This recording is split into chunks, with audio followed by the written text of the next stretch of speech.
तर जातनिहाय जनगणनेचे फायदे काय? जातनिहाय जनगणनेमधून अचूक जातीय आकडेवारी कळते। मग 1931 नंतर पहिल्यांदाच ओबीसी, एससी, एसटी इतर जातींचं खरं प्रमाण समजू शकणार आहे। आरक्षण, विविध योजना योग्य पद्धतीने त्यामुळे वाटप करता येणं देखील शक्य होईल।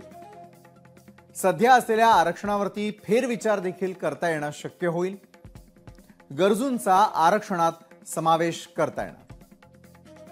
तर ओबीसींचं प्रतिनिधित्व आणि योजनांमधील वाटा निश्चित करता येईल। तर जातनिहाय जनगणनेचे आपण फायदे पाहिले।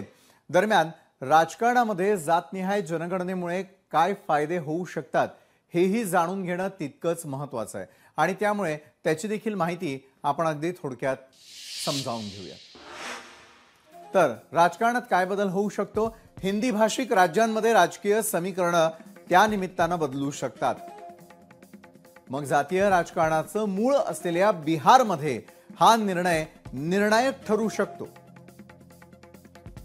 एनडीएला मागासवर्गीय लोकांमध्ये आघाडी मिळण्याची शक्यता देखील आहे। लोकशाही मराठी ऐका, पहा, जागरूक रहा।